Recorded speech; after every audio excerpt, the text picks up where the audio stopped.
Hey friends, it is March 21st, 2025, and we're over 3 years into Russia's invasion into Ukraine. And you continue to pray and you continue to care, and it really is making a difference. One of the things we really were pressing for and praying for was that after the Russians gave their demands as pertaining a ceasefire, they're kind of what they thought a good ceasefire would be to Trump's administration, and then he scheduled a phone call with Zelensky. Our concern was, for obvious reasons, that Trump would attempt to shove that down Zelensky's throat. And whatever the request of the Russians would be, it would be absolutely ridiculous. And that's exactly what it turned out to be. The Russians demanded for a ceasefire, for the Ukrainians to not be recruiting any more soldiers, for all military aid to cease, and for a ceasefire. That's absolutely ridiculous. Basically, while the Russians aren't rearming, while the Russians are mobilizing, that makes no sense. Also, they don't want a ceasefire that affects people. They still want to be able to attack people, but what they want a ceasefire on is on energy infrastructure. The reason being because the Russians they have been all winter trying to attack the Ukrainian energy infrastructure while it's very needed, and people might die with lack of heat and so on and so forth. But now when they're losing that trump card, as spring comes on, now they want to put a moratorium on any attacks on energy infrastructure at the very time when Ukrainians are taking out more and more oil depots, which is the key to the Russian economy continuing to operate as they sell oil to China and India and others. So as you can see, it's utterly ridiculous. But in the middle of all of this, one of the beautiful things that we prayed for, well, Trump did not attempt to make a show of shoving it down Zelensky's throat, and Zelensky didn't budge because Zelensky, unlike what Trump had said, actually has a whole lot of cards to play, and the European Union is a big part of providing those cards. But also, Trump realized that the sheer humanity of Zelensky and the righteous stance for the lives of people gave Zelensky a moral power, a moral cards to play that Trump was not considering. And so as a result, the end result was, we've talked about some things, made some good progress. Where on the Putin side, he just talked about exchanging hockey players. That being said, one of the things that I feel like is a huge prayer point is around this whole situation of where is Trump getting his information, because Trump repeated Russian propaganda that was proven utterly false. He talked about the Ukrainians being completely surrounded in Kursk, and that they should surrender, and he's asked the Russians to be gracious to them. Well, intelligence has proven that was never the case. And even by the time Trump was talking, all the Ukrainians were well out of Kursk. So what's going on there? So Trump is either repeating what was told to him by Putin and trusting it, or repeating what was told to him by someone else and trusting it. Either way, our prayer is that we'll always pray is that truth is always on the side of light. And our prayer is that the truth would come out, that Trump would realize who he cannot trust in these kind of situations. Again, Witkoff was saying, oh yeah, the Russians shot down 7 of their drones as a sign of good faith. No, they didn't. If 7 drones got shot down, they were shot down by the Ukrainians, not by the Russians. There's no way the Russians, and in fact, there were several of those hits that continued to happen, even as they said they were shooting them down, and particularly the ones that were taking out the lives of women and children.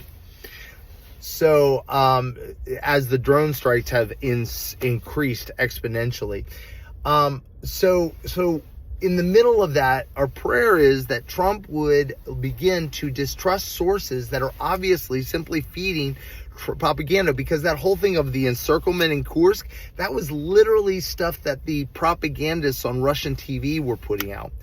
And so one possibility, as I mentioned before, Tulsi Gabbard, who's the national security advisor who's in charge of the daily briefings, has since 2010 been patently a Russian, repeating just copy and paste Russian propaganda points. Why?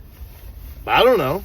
There's many different reasons why that happens. Either she has sources she trusts, but those propaganda points that have been proven utterly wrong again and again. And so that we don't know, but our prayer is that Trump would find sources of information that are more rooted in truth, because at present, somehow they are feeding Trump information that's not true. So that's a huge prayer point.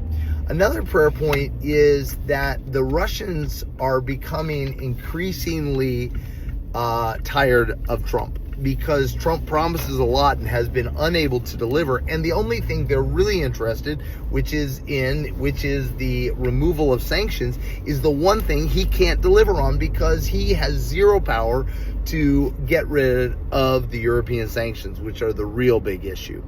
And right now, the Russian economy is sliding over a cliff. So what are we praying for? We're praying for the pressure to continue to build within the Kremlin, that Trump would increasingly be aware of the fact that those in the Kremlin have zero ability to negotiate a truce. Somebody asked me today, Jody, I believe you asked over on Facebook, is it, what if you were doing the negotiations, how would you see it? The reality is, for negotiations to happen, both parties have to negotiate in good faith, meaning A, they mean what they say, and B, they have the ability to fulfill it. Well, and that they are coming with they're coming with the ability, like a desire to compromise, to meet in the middle. Well, Russia has proven again and again, A, they are not able to compromise at all.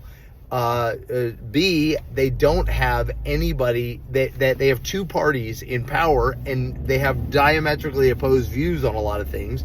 So nobody has the power to negotiate on behalf of the entire country. And C, the things they are asking for are utterly ridiculous. So they actually have to want the war to end, and they don't. Vast majorities of the Russian, structure desperately need the war to continue. And so one of the things that we're really, praying for is for Daniels to arise, that the Russian, that the West would begin to recognize how utterly incapable of negotiation the present structures of folks in power in the Kremlin are, and they would begin to seek alternatives, Daniels, within power. So guys, continue to pray. As always, please continue to pray for our friends Vladimir and Lilia and the Church Blagove's Good News, and all of the church throughout Ukraine that is struggling, really struggling right now with hopelessness, and honestly rage. You can understand why that would be. But pray that as they're realizing that America is not worthy of hope, it cannot be trusted and hoped in, they would also know that about Europe, that they would not just move their hope to another, but they would turn, that this would lead to people crying out to God and leaning upon God and throwing themselves, that it would lead to revival. But also that there would be mass repentance. There is so much reason for anger and rage against what has happened. But our prayer is, getting the mail. Our prayer is that in the middle of all of that, that they would realize that that they would need the need to forgive, because rage and unforgiveness will devour you inside out. As in Matthew 18, Jesus talked about the one who doesn't forgive is like the servant who gets turned over to the torturers. And so pray for Ukraine to be able to come to a place of forgiveness. Absolutely undeserved, but pray that they would experience the love of God in a really powerful way. Also pray for our friends John and Danya in Lynch, in Ivano-Frankivsk and Kharkov.